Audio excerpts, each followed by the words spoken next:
Minister, there's no way in which we're not going to question the composition and the criteria of that independent panel, because ultimately it played a pivotal role in the predicament we find ourselves in.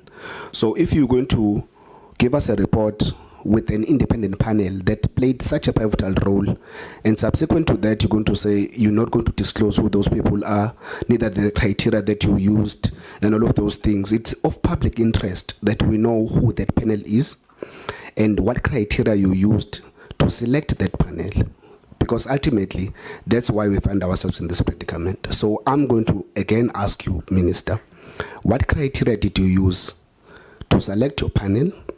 What was their, or well, you did explain their role here in the presentation. So I would want to know what criteria you used and who those people are. Honorable Msezana, I think I need also to bring to attention that King 4 report on corporate governance 2014, as well as the recommendations by Auditor General, indicated to the minister when we had an engagement after my appointment some of the shortcomings and weaknesses that they pick up in our post-school education and training system, to say we don't have a clear process in terms of our appointments. That's why in the previous audit cycle, there was a finding around the appointments of the boards. And then they advise that we should have a clear process in place. They understand that minister is empowered by the legislation to actually appoint the boards. However, you cannot just read one legislation, not linking it with another legislation, because this is a corporate environment. I had to also apply King 4 report on corporate governance, where it empowers the minister to also appoint an independent panel. But who accounts in Parliament is the Minister of Higher Education. Those processes were done on my behalf. For instance, if I can come with a report done by CHE, I will be saying when I present here, this is my report. Those were South African citizens, very professional, highly qualified, seasoned representatives of the country who have been in the space for quite some time. Thank you. Minister, no one is contesting what you are empowered to do and what you're not empowered to do. Here we're dealing with people's lives, young people in particular. You selected the people that you selected in your criteria, which you do not want to disclose. But our people deserve to know. You are saying that these people are I indicated that amongst the issues that I checked on the criteria was their experience, leadership experience, their qualifications, their understanding of the sector, as well as reputation, credibility. I wanted people with who believe in good governance principles. Those are the kinds of people that oversee the process. We, together with the NSFAS process, which produced the product that every citizen is happy about in South Africa. So it's the same team that is helping me. It is still going to help me because I believe they possess the skills and competences that I need for me to execute my responsibilities. No, Minister, seemingly this is going to turn to a dialogue where you don't respond, but you just play around words. So these people did this amazing job for you that you ultimately account for, and they remain ghost people that we must not know who they are. Neither that criteria, because that criteria is something else. But I still maintain we want to know who those people are. I'm saying I was executing my responsibilities as empowered by the Skills Development Act. The oversight role of the committee is to look at the performance of the entities, not to scrutinize the provisions in the act that empowers the minister to execute her responsibility. This is a prerogative of the minister. it lies with the Minister of Higher Education. No, thanks, Minister. I'll proceed. At least we have you on record on all of that. Thanks. Maybe my parting shot, because I think it's also going to be a problem, but do you think, Minister, in all that you're empowered to do, you can finish us with a vetting report that you got from the MIE that does vetting of these people?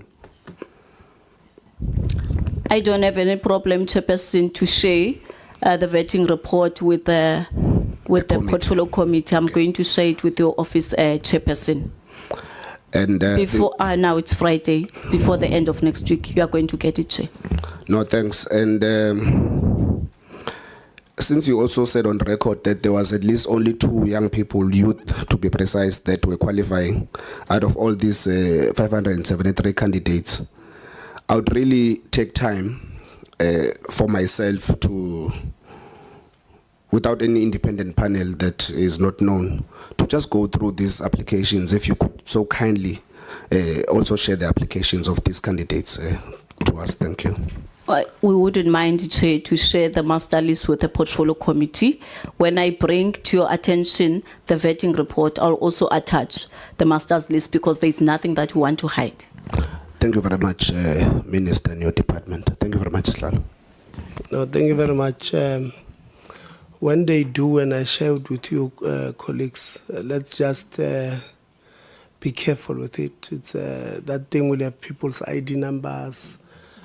Yeah, so we must not be reckless in sharing it. They are going to share, Yeah, Chair. yeah. Let's. Chair, Yes. I can see that. Chair, but before I share, I'm also going to look at the POPIA Act before I take this decision. But if then it allows me to do so, I'm going to share. If it doesn't allow, it requires particular processes to be followed, I will be awaiting for the portfolio committee to furnish me with those processes that they must follow for them to acquire this information. Thank you. Thanks, Chair.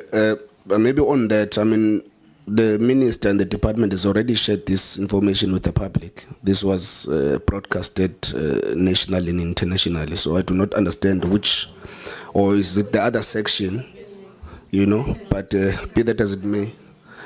Please protect me, Minister. Yeah. Please protect me. Colleagues, I understand the relations with the colleagues, minister, but please protect me. Let's allow Honorable Sazana is still within his right to speak. Thank you. Thank you very much, Chair. There was one question I think I skipped here, Chairperson. Minister, we appreciate the fact that you said you listened to the outcry of the public. It's really commendable of you and your department. I'm sure it's within your powers, as you indicate. But I want to give you a scenario where these candidates reapply again. And they're still qualifying, of course, as you have said, and obviously coordinating officer Ubabun Ngubane has indicated that they are highly qualified. They reapply. There's no new applications if they are, but they still are the ones that are outstanding. What do you do? Do you again appoint them, or do you set them aside because the public is not happy with these current candidates? What do you do in that scenario? I think it's misinformation to say the public is not happy about those profiles. The public is not happy to hear that some of them, they are associated with political organizations. Not all those professionals. We are not going to allow a situation where we're going to tarnish the image of reputable people because of our own problems of political association. Because it is not legislated, I will be asking the panel to say, amongst the issues that they must consider this time around, is to make sure that the outcome is balanced. It is not dominated by political associated individuals. it doesn't mean these people are going to be set aside. They are not allowed to apply. They are allowed to apply. They are allowed by the Constitution to participate in each and every activity that is taking place in the country as citizens of this country. We cannot breach the Constitution because there are people that we do not like or we do not love. Those are highly educated people in South Africa, daughters and sons of the soil.